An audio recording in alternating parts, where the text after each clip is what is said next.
I'm just going to see if I can disable the waiting room so that we don't have to mess with that anymore.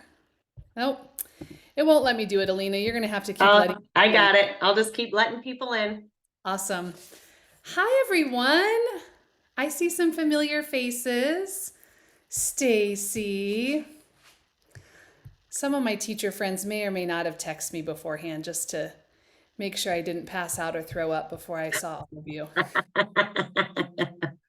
Welcome. Oh my gosh. And Tina, absolutely. I'm going to answer your question right now. Hi, Tina. Hi, y'all. So we have some teachers who decide to have pizza parties to join us. Oh my gosh, I love it.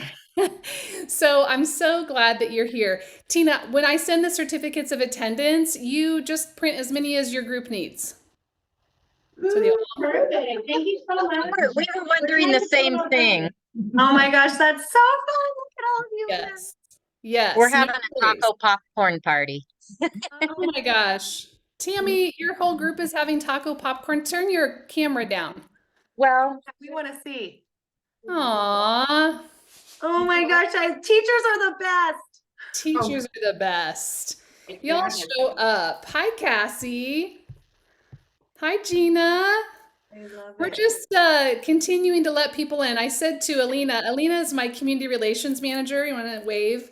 And also a teacher. And I said, whew, we're just going to wait till 6:01 because people are still looking for their Zoom links and all the things. So just a little bit of context. I put out, I don't know, a newsletter, kind of a SOS to all my teacher friends about 2 weeks ago. And I was like, we got to talk. All I'm hearing is more distress, more worry, more consternation from all of the teachers that I work with and serve and talk to. What if we just focused our fall workshop for free for educators to come and be in community? And you all show up. So thank you so much for being here. I'm going to give us just another minute. While you're all joining, will you do me a favor and just warm up the chat box a little bit? Will you put your name, the grade you teach, or if you're not currently teaching, maybe you're an admin or you have a different role, put your role. And what was our third thing, Alina? Because it just went out of my brain. Do you remember? Oh, where Where are you're you at. from? Yeah, where you're zooming from. And how are you really? So maybe Amy, psychologist, Oregon, mid, as my teenagers like to tell me. All right, I have so much information to share tonight. I really want you to just sit and get your cups filled up and be in community with one another. I'm so thrilled that you chose to spend an hour of your night and invest in yourselves and time in community. So I'm just going to pop in the chat box really quick because I want to see who's here and it makes me super excited. I know we have people from Arizona. Hi, Meg from Arizona. And Iowa and Washington. I'm going to see who's the furthest away. Alina, we'll have to watch to see who's the furthest away. Alina is the best. That was the first thing in the chat box. She is the best. Welcome, special education teachers and Grants Pass, school psychologist. Welcome. I am a school psychologist by history and training as well. So shout out to the school psychologist. And I think one of my consultants is here too. Michael is a school psychologist by training as well. Welcome, welcome. Arkansas. Okay, Tamara, you might be the farthest. I'm looking at Arkansas. I see you. Although Tamara's from here. She must be traveling. Overwhelmed. Yes, Liberty. I see that. All right, I'm going to keep letting you say hi to each other in the chat box and welcome yourselves in. And I'm going to get going because we have an hour and I want to be respectful of your time. And I have a lot of information that I want to share with all of you, okay? So I'm going to pull up my slideshow here and I will send these slides to you, okay? Take notes about what feels meaningful to you, not copious notes about everything that you feel like you need to capture because you'll get the slides. Just take notes that are meaningful for you. So like I said, a couple weeks ago, I reached out to everyone and I said, how are we doing? And after lots of time this past year working with a ton of educators, I recognize that my teacher friends are not okay. So that's what we named our little workshop tonight, because I thought maybe this title, maybe not so appropriate. Although I'm sure a lot of you are feeling that way right now. Like, why don't I like kids anymore? What's happening? And that's really what we're here to talk about tonight, to understand the complexity that is children and their behavior right now. I'm going to give you a couple of tools about that. But before we do that, if you're just joining us, welcome. Thank you so much for taking time tonight to invest in yourself, to give yourself just a little bit of spaciousness to learn some new tools. Shout out to all of you that are in community, in a classroom somewhere, having pizza parties and taco parties. Yes, I'm sending all of your group, the whole group, certificates of attendance, so don't worry about that. And I'm glad you're here with other amazing friends. So if you're just joining us in the chat, just put your name, the grade you teach or the role you have in schools, the location, we want to see where you're zooming in from, and how are you really? Feeling a little overwhelmed, feeling perplexed, feeling great because school's over for the day? All of that's welcome.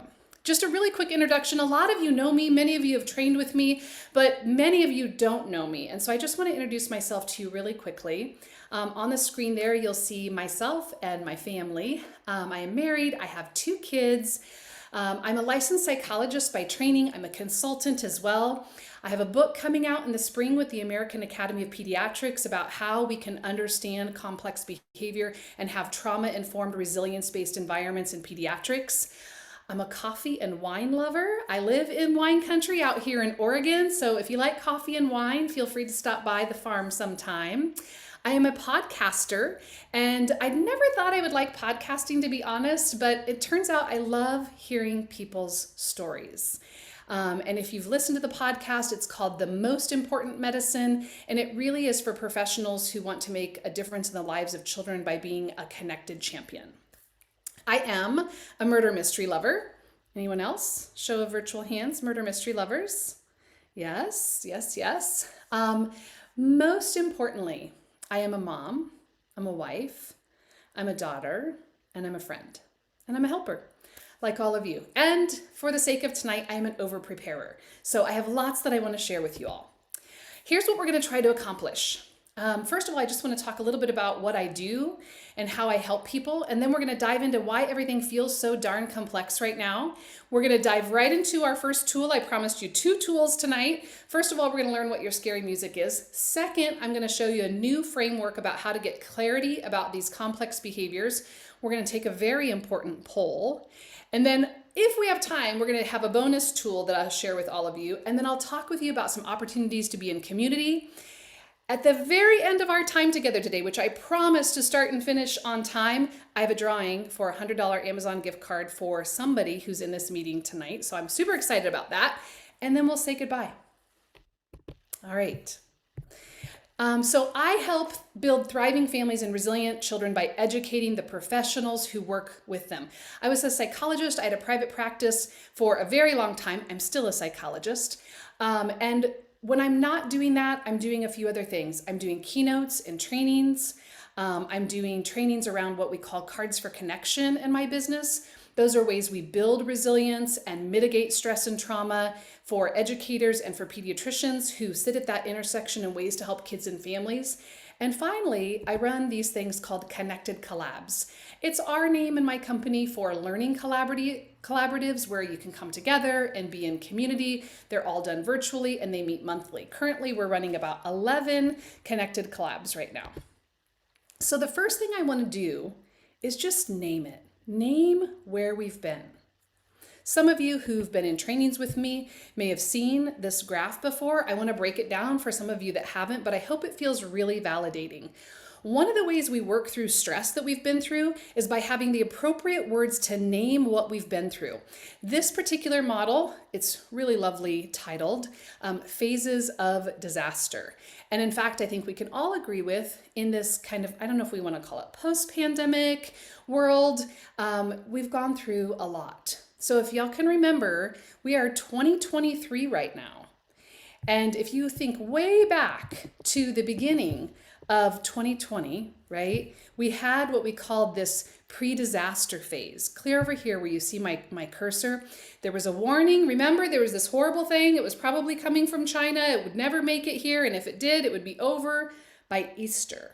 Wah, wah, right?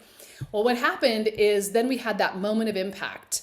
For me, the moment of impact, I was literally sitting with one of our largest suburban school districts in our state, Tigard-Tualatin, for those of you that are familiar, sitting with a group of administrators talking about what it meant to have trauma-informed care and trauma-informed responsiveness in our educational systems, and they all started getting these flash alerts on their phone that the world was essentially shutting down. And we went from talking about how to have trauma-informed schools to how we were going to tell 20,000 families that they weren't coming back to school after spring break. Y'all remember that?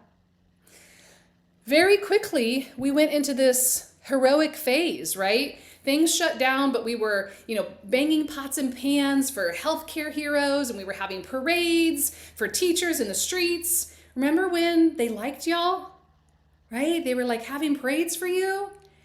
And then all of a sudden, this period of disillusionment, we weren't going back to school. Kids were going to be continued to be schooled at home and online, and it created what we call disillusionment. On top of that, we had many, many triggering events over the last 3 years that we really had to reconcile. Our nation's need to address racism. In the Pacific Northwest, we had horrible, horrible forest fires that decimated communities. There were protests across our nation and across the world. And if you can believe it, we are still working through grief right now. And as it pertains to kids, and while we're here tonight, we're still working through why these behaviors continue to be so complex, even 3 years later.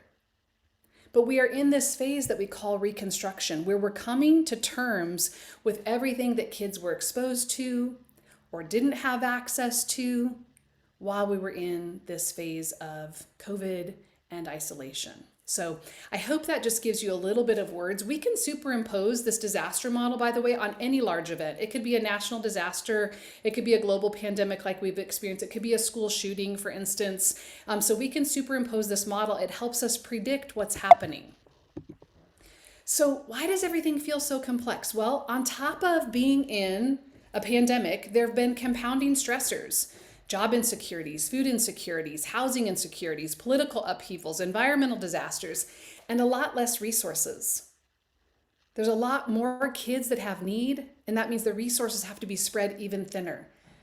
No mental health support or very little mental health support.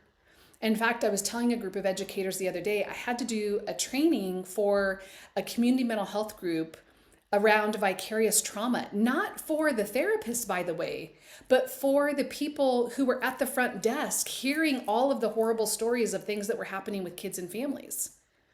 So I know it's hard to get mental health resources and support. There's staffing shortages. Well aware that communities of color have been significantly more affected on top of a global pandemic.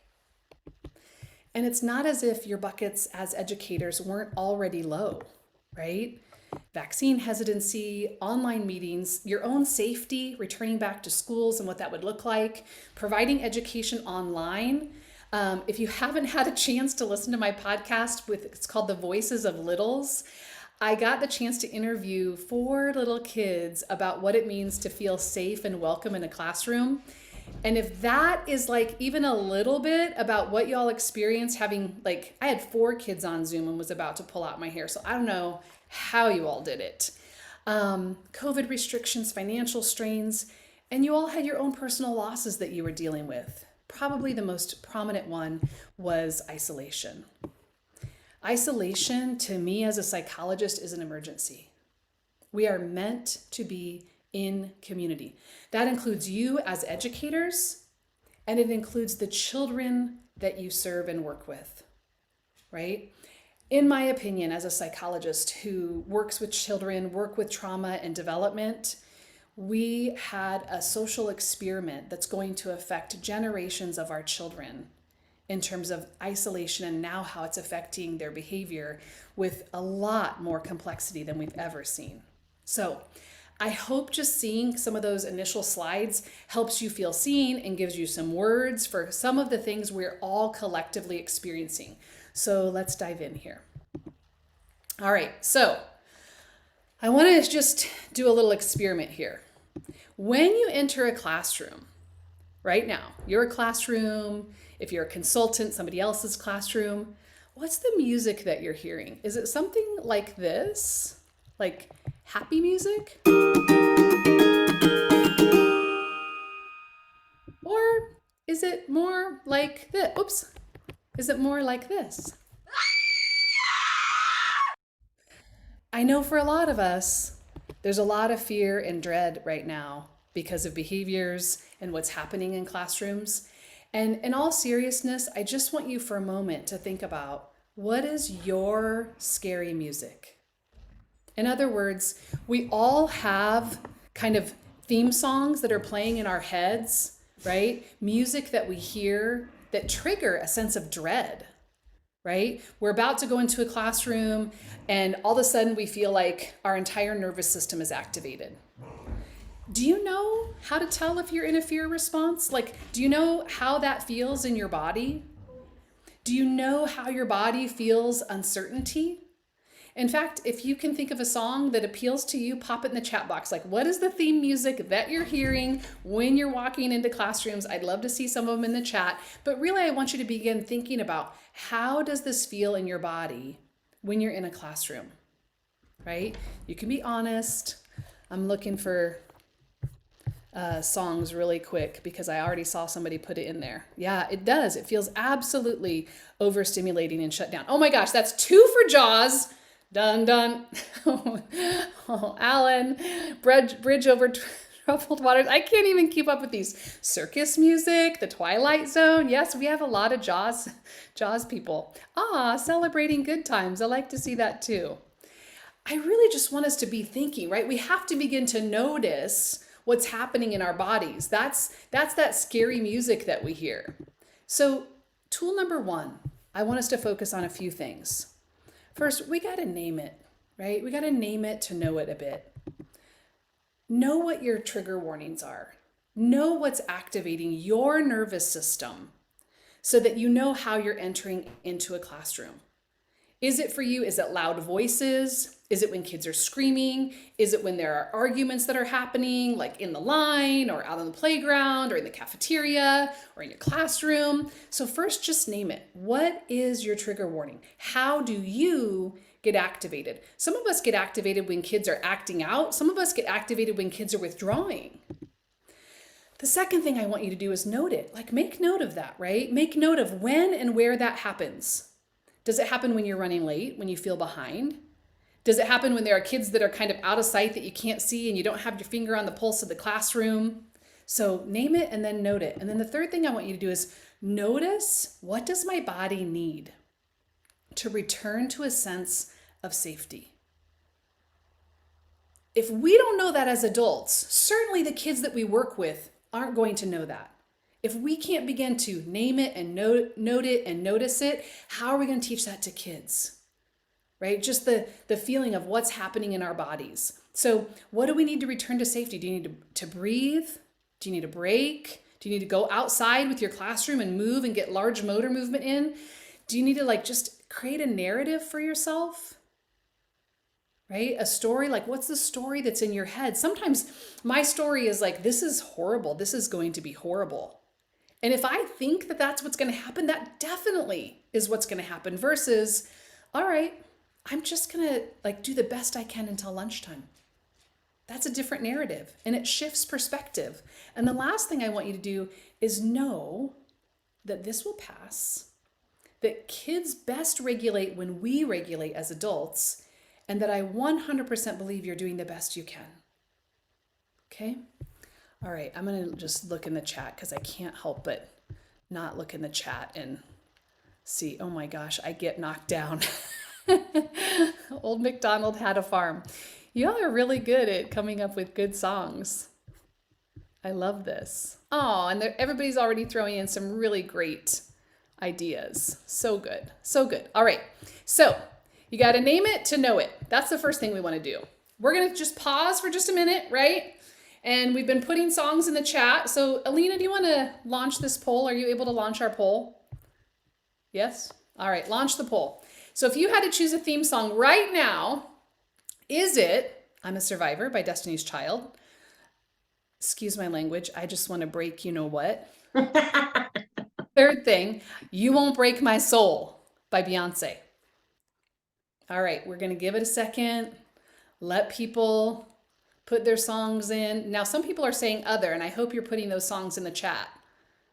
Oh my gosh, I'm a Survivor is like winning right now. I'm just watching. Ooh, Okay, Shake It Off. I like that one. perfect. Alina, do you want to share the poll results? Drum roll. Drum roll. A Survivor? I'm a Survivor. By how much? By a lot. By a lot. Awesome. Okay. All right. Let me get out of this poll here. All right. Now, on with the show. I want to talk more about complexity and behavior. Okay. Over this past year, I've heard and been in a lot of educational institutions, everywhere from early Head Start classrooms to Head Start classrooms to K-12 environments, high schools, even college instructors.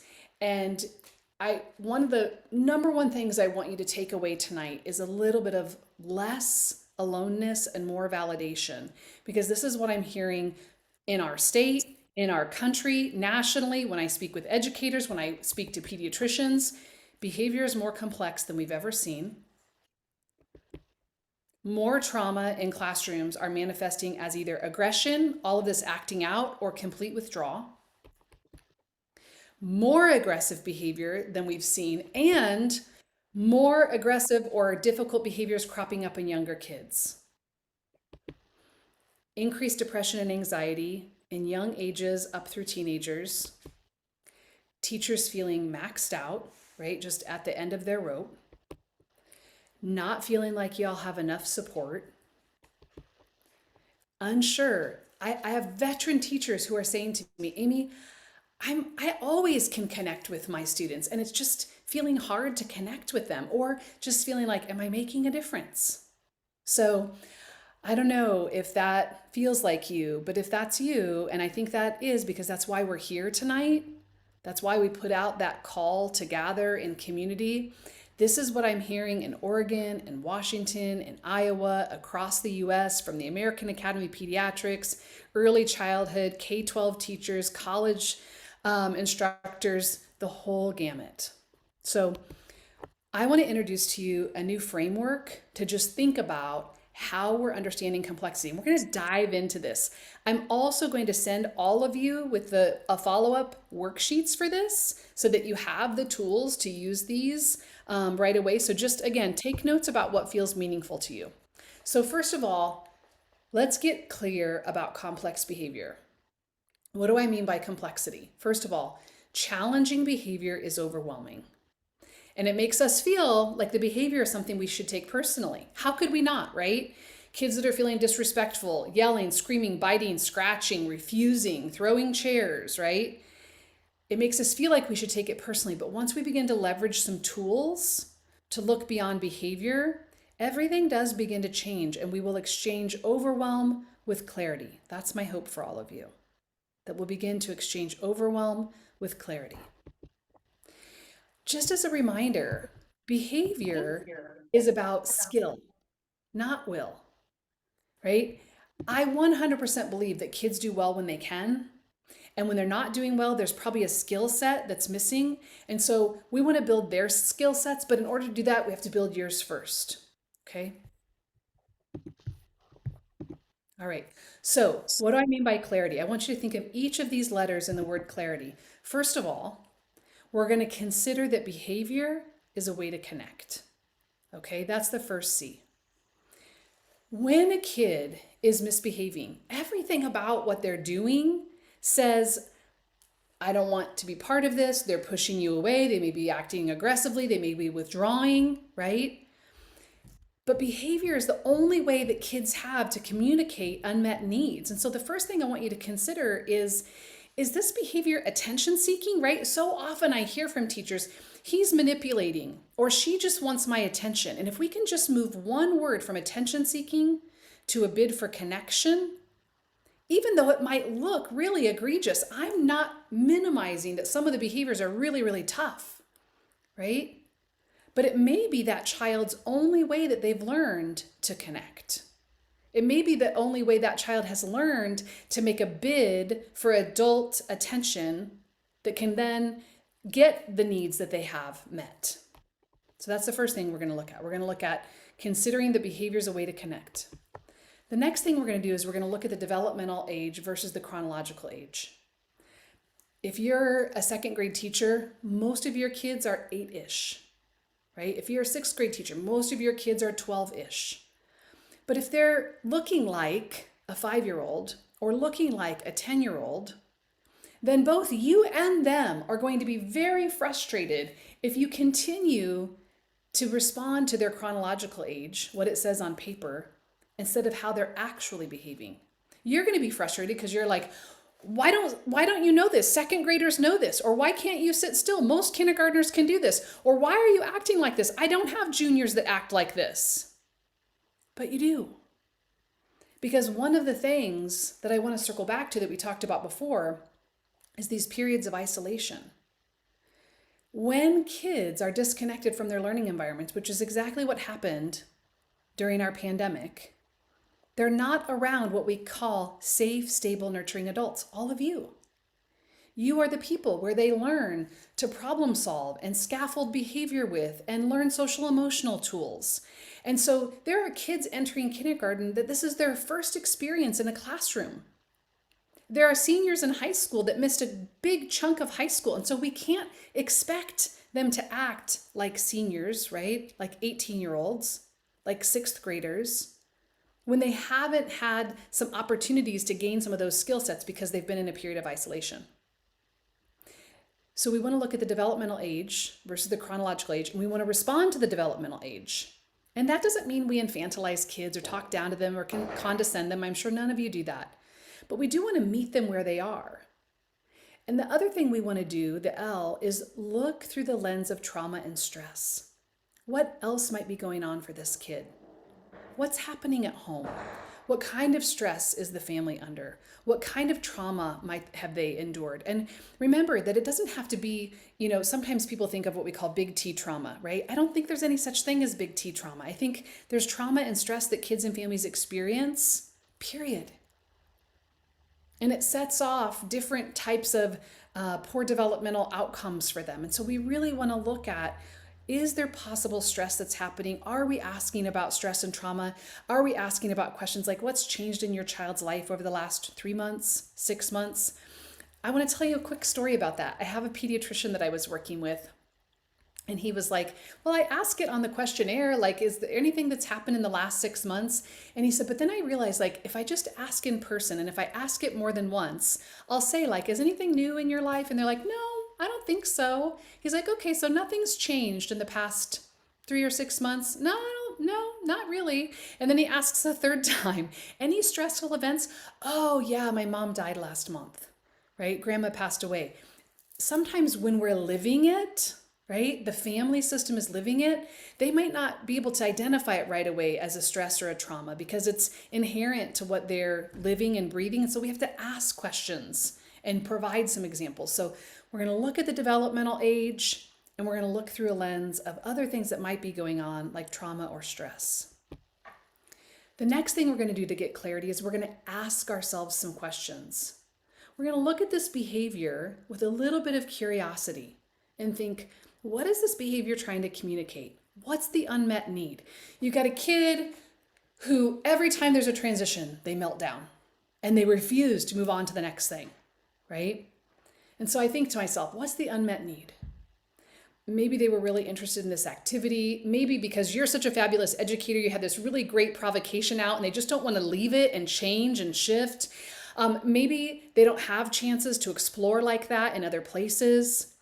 Or maybe they're just uncertain that they get to circle back to something. Maybe they're unsure about what the transition looks like, what the next thing is that's expected of them. So we really want to get curious about what's the behavior trying to communicate and what might be the need that's not met yet.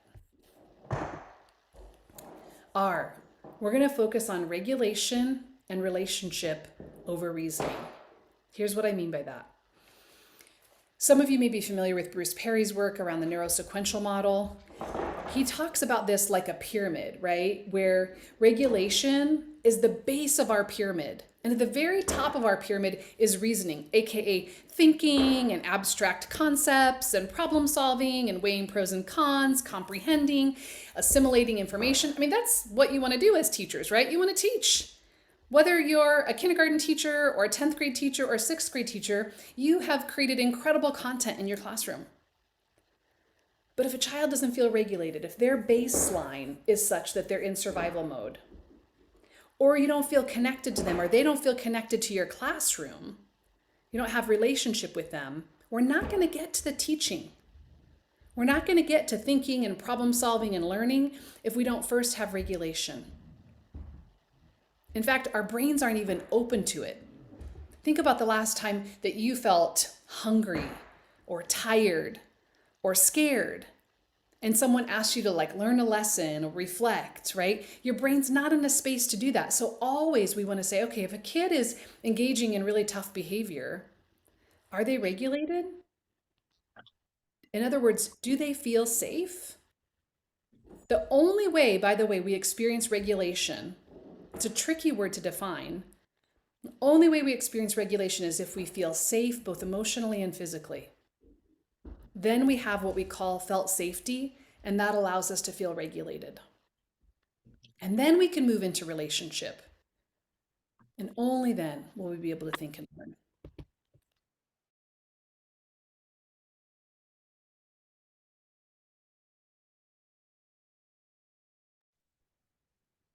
I think it's okay. You accidentally muted me too. No big deal. Alina's tired of listening to you. Once we've considered that behavior is a way to connect and we've looked through the lens of trauma and we've asked, okay, what is the unmet need? What's the skill that this child still needs to learn? Are we focusing on regulation in my classroom? And then we're going to introduce some new skills.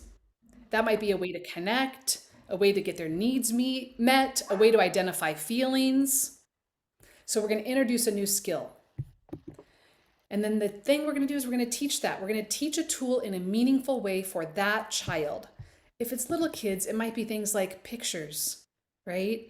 Making sure that rules that are up are in a person's native language. If it's kind of middle-aged kids, are there spaces in the classroom for quiet zones and for places to get large motor movement? For older kids, we might be able to help them practice some scripts for how to express feelings in a different way or get their needs met, right? By learning messages about classroom culture or self-advocacy. But we want to teach a tool to a child in a way that works for them. And the why is you, right? It really comes down. I think, when Alina and I were brainstorming this workshop, there's so many reasons why kids' behavior are complex. The pandemic is one that I've talked about. Of course, we could talk about screens and we could talk about poor, administrative backing or not enough time. Those are problems I can't solve tonight in this workshop. I really want you to have tools in your classroom. So change, regulation, connection, those are going to come from you. You set the pace in your classroom. In fact, you are the most important medicine for children's complex behavior. All right, so let's see how this tool gets played into action, okay? Because of the nature of the workshop tonight and how many of you are here, we won't have a ton of times for question and answers, but if you do have questions while we're going through them, pop them in the chat box. And if we have time, Alina's going to just pull a couple of questions later.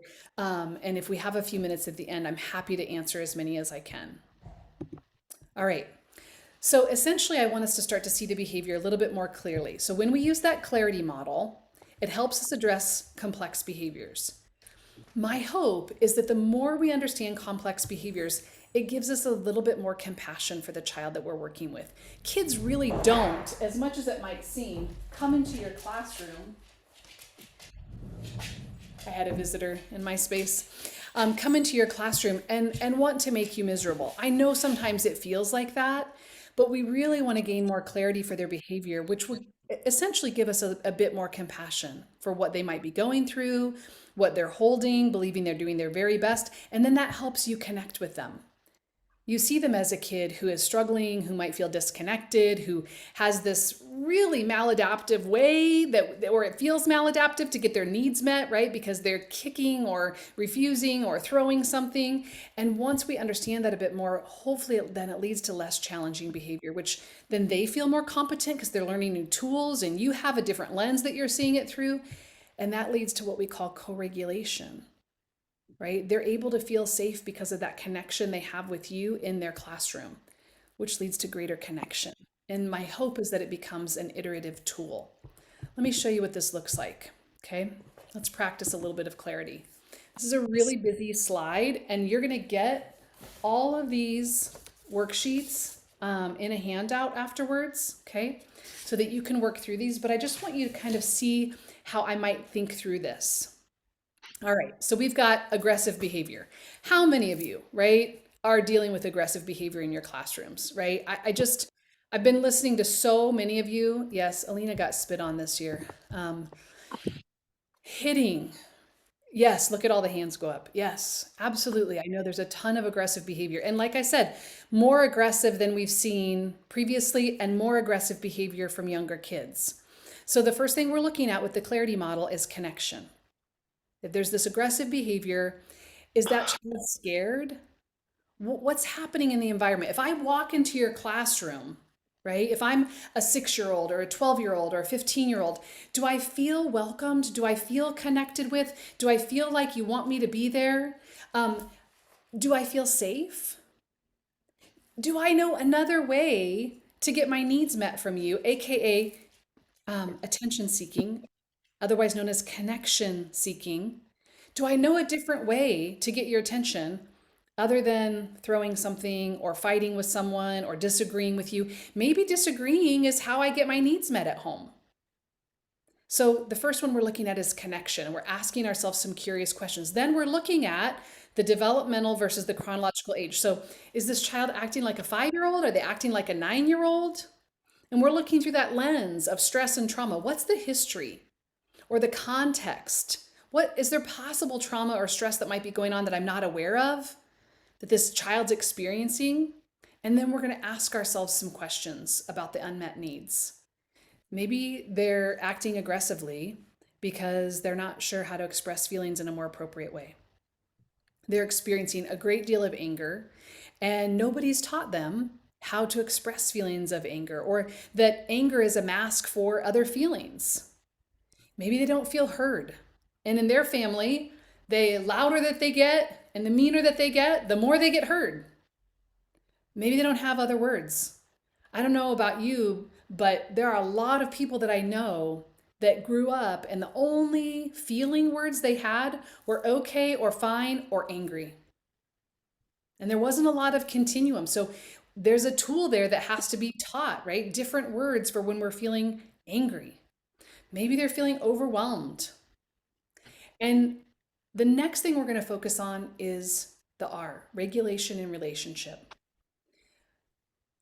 Have we taught some skills that in the classroom there's a calm space?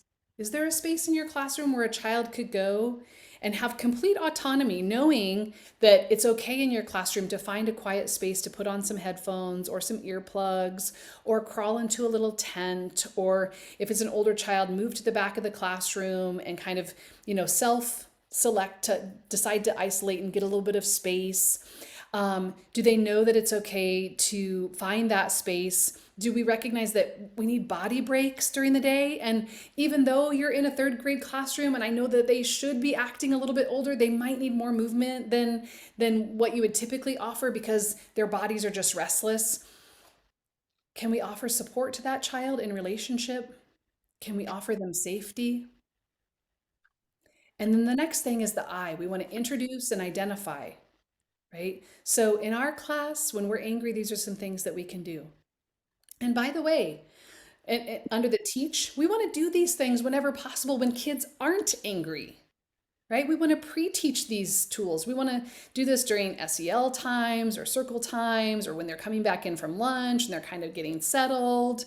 This should be part of your classroom culture. When I'm angry and I'm in this classroom, here are 3 things I can do.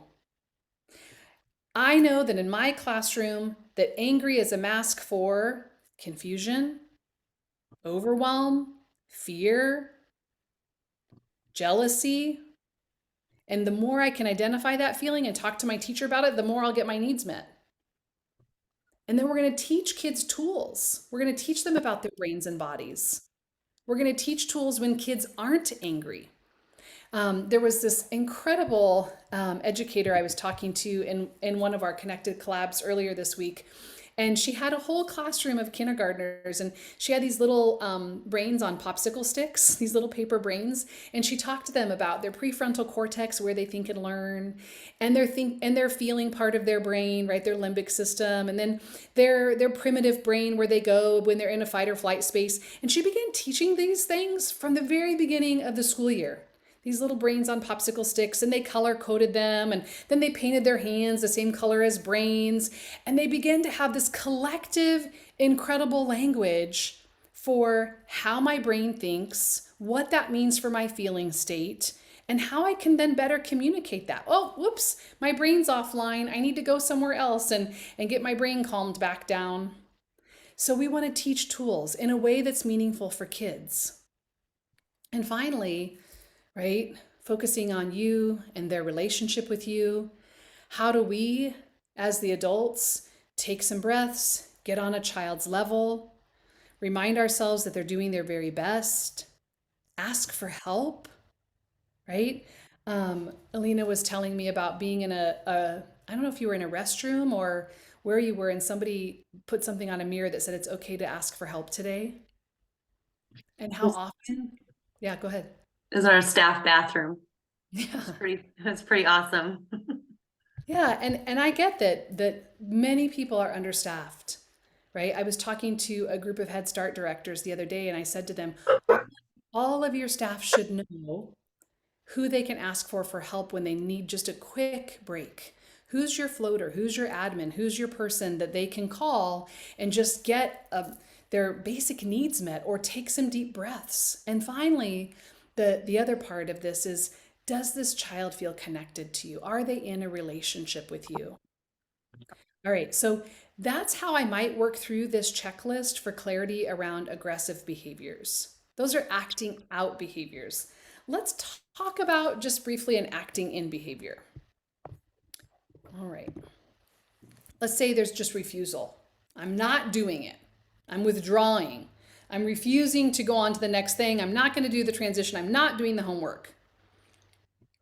So the first thing I want to look at again is connection. Why does this kid feel unsafe to engage?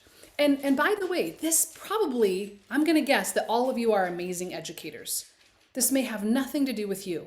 And that's what I mean about it feels personal, but it's not personal. It's just a child's way of communicating difficulty in understanding their environment. So why does this child feel unsafe to engage? Is participation discouraged in other environments? When they speak up at home, or when they speak up in their sport, or when they speak up in their club, are they shut down? And so now they're just like, I'm not going to say anything. And then we're going to look, right, through the lens of developmental age and stress and trauma. First of all, is refusing developmentally appropriate? If you work with teenagers, it 100% is, right? They're not always going to want to engage. They have that imaginary audience feel, right? Teenagers love to refuse, right? It's their developmental task. It's their developmental job. So the first thing we want to do is just ask ourselves, is this developmentally appropriate to refuse, right? Or is the environment stimulating? And then also, of course, the stress and trauma. What's the history and context of possible trauma or stress? That this child might not be refusing you, again, personally, they might just be shutting down because that's their only way they know how to cope. The next thing we're going to do is just ask ourselves some curious questions about this behavior. What's the behavior communicating? Is the child feeling overstimulated? Are they not used to feeling heard? Are they maybe uncertain or confused about instructions? Maybe there's too many steps. Maybe, there's some neurodivergence or difficulty with learning and they're just overwhelmed by 3 steps or 5 steps and it could be broken down a little bit more. And then the next thing I'd be thinking about for a child who's refusing or withdrawing is first regulation. Maybe one-on-one, that child would feel a little bit safer. Maybe just give them a heads up. Hey, Johnny, I'm going to call on you next. I just wanted to let you know I'm going to circle back to you. That gives their nervous system just a second to think about, oh, okay, my teacher's going to call me, right? Let them know that you believe in them and let them know that mistakes are okay. That's about your relationship. I will never forget my daughter coming home. She is a firstborn. She is type A, very similarly to me. She comes home with this math worksheet. And on the top, there's one problem on this math worksheet. And on the top of the math worksheet, it says, muck about in this problem. My type A daughter brings the worksheet. What is this? What is this? Math has answers.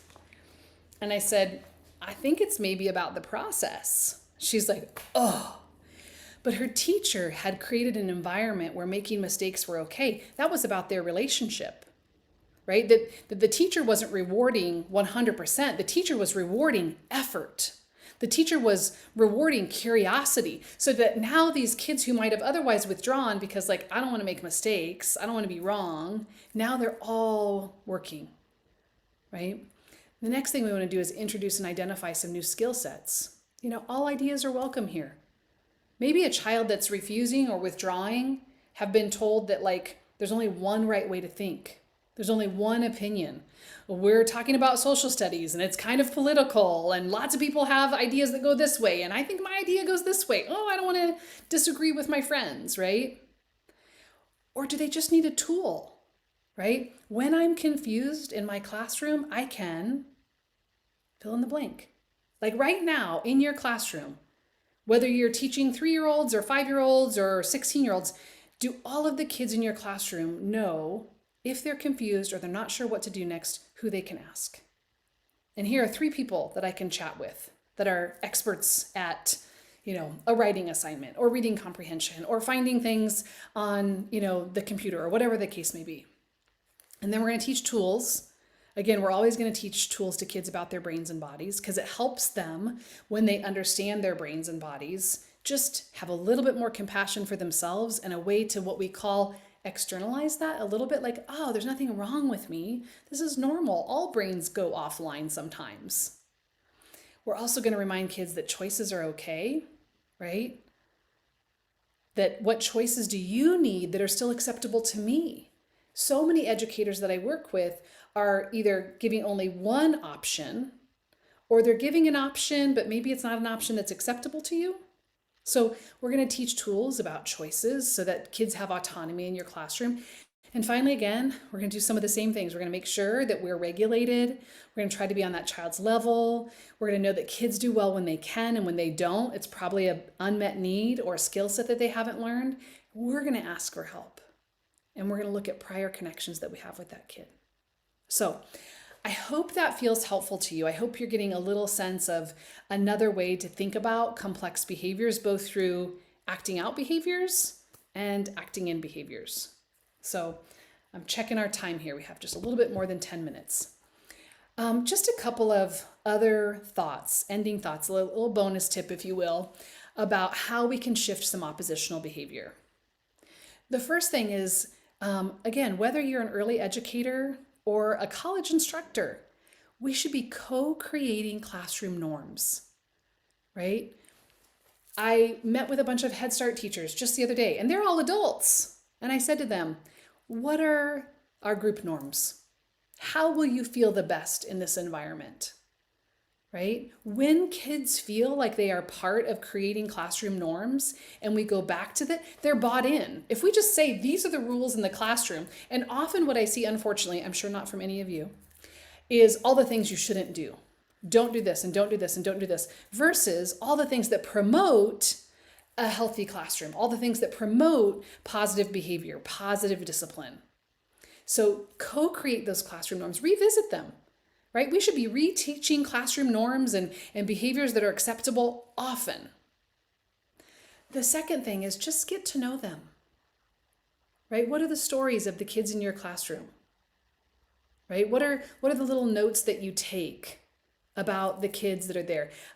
Maybe mom is sick right now, or their pet hamster died, or their sister moved away to college. Do you know those little things that you can check in with them when they're doing free work time so that you can walk around and say, hey, how's your sister doing? Is she liking Oregon State?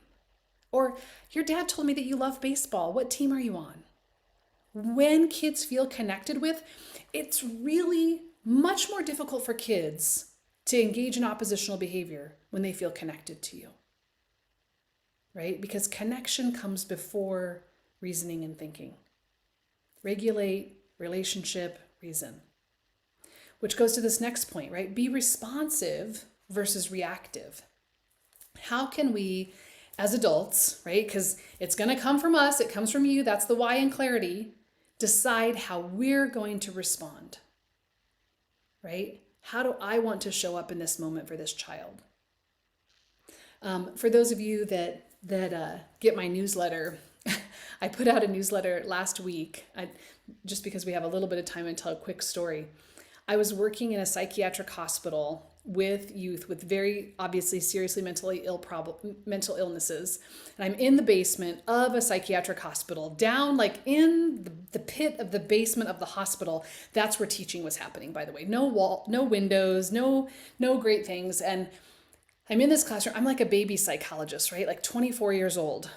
And all of a sudden, one of the kids in the classroom starts to like really act out. So the lead teacher takes them out of the room. And now here I am. I'm like a baby psychologist. I'm 24 years old maybe. And I'm in a classroom with like still 11 other kids who have very serious mental illnesses. And remember, no windows. And the kid gets up and turns off the lights.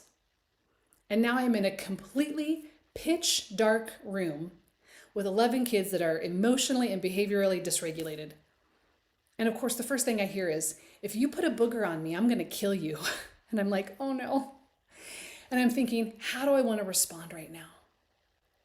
Everything in me wanted to react. Everything in me wanted to threaten, like, somebody better turn on the light right now or there's going to be a punishment, right? We're not going outside. Or, if you don't turn on the light, when the lead teacher, Mr. So-and-so, comes back in, you're all going to be in trouble. But instead I decided, I'm just going to tell them, I bet some of you right now feel really scared that the lights are off. And I bet some of you feel really excited that the lights are off. What do we need? I went back to that curious question, the asking, so that we could all feel safe right now. And this little voice whispered, can someone just turn on the lights? And another little voice whispered, we're going to get in big trouble if we don't turn the lights back on. So I didn't have to say anything. They knew what the norms were. I just had to be regulated. And then all of a sudden the lights flipped back on. And I was like, I don't know who turned the lights off and I don't know who turned the lights on. But what I want to say to all of you is you really want control, don't you? And I know that sometimes when I don't have control, I act in ways I wish I wouldn't act. I just want to tell you the end of that story and then we'll move on. Fast forward a year now down the road, I'm finishing my residency and this young boy comes up to me. It's later in the year and he goes, remember when I turned off the lights in the classroom? And I said, no, I didn't know that was you. And he kind of smiled and he said, yeah, I didn't really like you. And I knew that that would scare you. And I thought it would scare you. But I wouldn't do that now because I really like you and I think you like me. And I still remember the lesson that child gave me because it was really about my regulation and his connection to me. So that's what I'm saying when I say I want us to be responsive versus reactive. And then whenever possible, I want us to talk about the good behavior that's happening, right? And if that means this child over here is being horrific and we tell 21 other kids, I love how you're sitting still and listening to me. Or if this child's being horrific, but one day they like push in their chair when they're supposed to, or the littlest thing that you can find, right? They do a great job with transition. I want you to find them. I want you to tell them that. I want you to praise that behavior because essentially what you're doing is you're being a shaping behavioral psychologist. You're reshaping the behavior that you want to see versus giving attention to the behavior that you don't want to see. And the fifth thing is I want you to help them help themselves. Do they feel like they have choice and control and autonomy in their classroom? Can I ask every kid in your classroom right now, be honest with yourself. Do you know where to go in your classroom if you're feeling overwhelmed?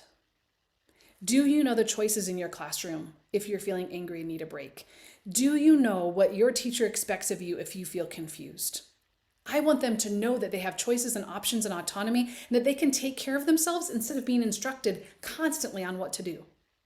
And then finally, and this is probably implicit for many of you, approaching negative behavior privately versus publicly.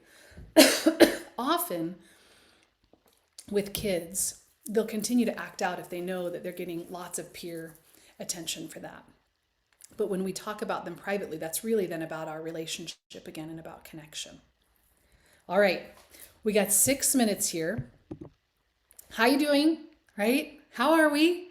Hopefully you got a lot of information. Your nervous system is taking in a lot of things. I hope you're getting like just a little taste of what some of my educators get when they're part of our connected collabs and these learning collaboratives. So just a couple of things about what to expect after our workshop tonight. And then we'll do our drawing. So Alina, be looking for a random number here when you have a second.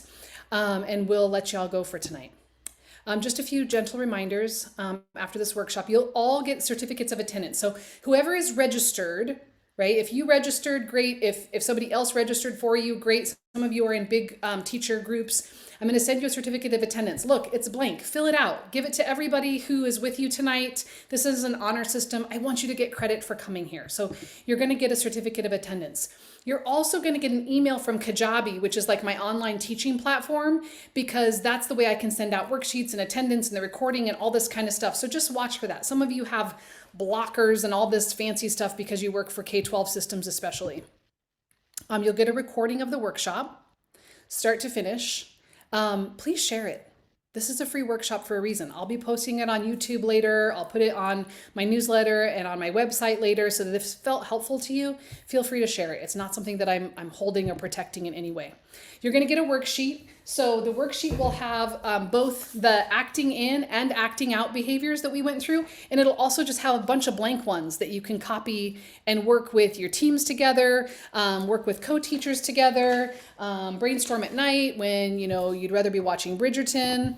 But you'll all get the worksheets. You'll get the certificate of attendance.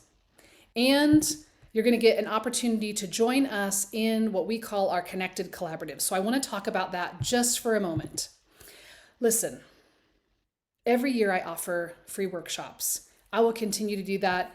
I have free newsletters. There's lots of ways to get information and support for me because I wish teachers were paid like rock stars. I wish people didn't question everything you do. I wish kids were always protected and had access to safe, healthy learning environments. And I wish we better funded education. We need to be in community. I hope you all tonight got a sense of like what it feels like to be in community and to feel seen and less alone. We have to have brave spaces. I 100% believe we need to be in communities where we can bring our whole selves to work. My why in the work that I do with professionals that I support is less aloneness. So it's okay to not be okay. It's not okay to be alone. This is what my connected collaboratives are covering in 2024, just to give you a sense of upcoming curriculum. We're starting right away in December with what's beyond the behavior. So unlike tonight where there's hundreds of you here, my connected collabs are small groups of not usually more than 30 people, and we really have tons of time for questions and answers. You'll see here, I try to line up the curriculum that we go through with what you're going through as a teacher. So anybody up for April conferences, working with some tough parents, we'll talk about, how to have tough conversations. We'll be breaking in June, and a lot of you are worried about kids that are homeless or struggling with other adversities. We'll lean back in to school in August. But I'm really intentional about how I build community and how we roll out curriculum in our connected collaboratives. So while this is really fun, right? Anybody remember these? We don't really have a lot of these anymore because they're considered death traps because this is what we all did. It's better when we're in community. It really is. So just an opportunity to join our connected collaborative, and then we'll do our drawing really quick. Let me tell you about them. We meet 1 hour every month. There are 12 months of guidance and support plus that bonus month that I showed all of you for December. You get access to an online portal with recordings, a video library, scripts, resources, all the things. You'll get certificates of attendance for coming every month. You have access to me and other incredible facilitators that are on my team. You always get the recording in case you missed it or you're on, like, Lord knows, vacation, right? Teachers are allowed to take a vacation. And a lot more time for question and answers. The investment for the Learning Collaborative is $49 a month. Alina will send out a link if you're interested in joining us. Some of you already belong to Learning Collaboratives. Some of your organizations already pay for that. I'm so excited to continue that work for you. 2024 is going to be amazing. I think every educator should have this opportunity, if I'm honest with you. I think every educator should have a space to be together with other educators across the state, across our country, and talk about these hard things. So that's what the Connected Collab is. It's really our community of support. So it's drawing time. With that said, Alina is going to draw a name, and we have a $100 Amazon card. Don't spend it on your classroom. Spend it on you. I know what teachers do. I know y'all spend way too much of your salary every year on money and in your classroom. I want to see everybody's face for just a second, so I'm going to stop my screen share. You want to turn on cameras? If you don't have on cameras or you've just been listening. Ruth Taylor. I love seeing your face. Hi, everyone. Look at all those faces. I'm just scrolling through for 1 second. I am too. I love it. I'm so glad you're here. My goodness. It's making my eyes teary. Oh, Alina's eyes get teary really easily, y'all. She's on for the ride. All right, Alina, if you got a name, did I give you enough time scrolling? Look at these beautiful I do. Hi, Are you Jennifer ready? Jennings. I love seeing your face too. I'm going to put it in the chat too. Okay, let's hear it. But Who our gets winner is Yesenia Lopez Duran. Yay! Yesenia, look at her! Yay! Look at her. Congratulations. Wow, Look that made my day. It was a Look at- rough day today, so Yay, and I don't win spotlight anything Yesenia. ever. So Oh, Wow. yay. I'm so glad. I'm so Well, glad. now I am teary. oh, sorry. Oh, you all deserve it. You Congratulations. deserve it so much. Friends, thanks for joining us. Thanks for taking an hour tonight and investing in yourselves. I hope you're leaving with a tool for yourself about noticing these behaviors and a tool to gain more clarity around complex behaviors. Send me your questions. I'm always available on email.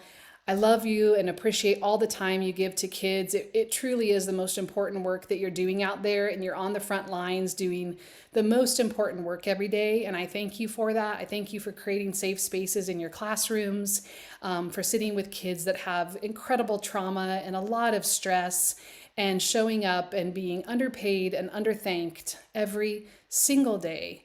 I walk the halls with you, and so I'm grateful to be in this space with you. Thanks, everybody. Good night. You'll get the recording. Thank you, everyone. Bye, everyone. Oh, I love all the messages in the chat. I do too. Oh, I'm so glad, Leslie. Hi, Nicole.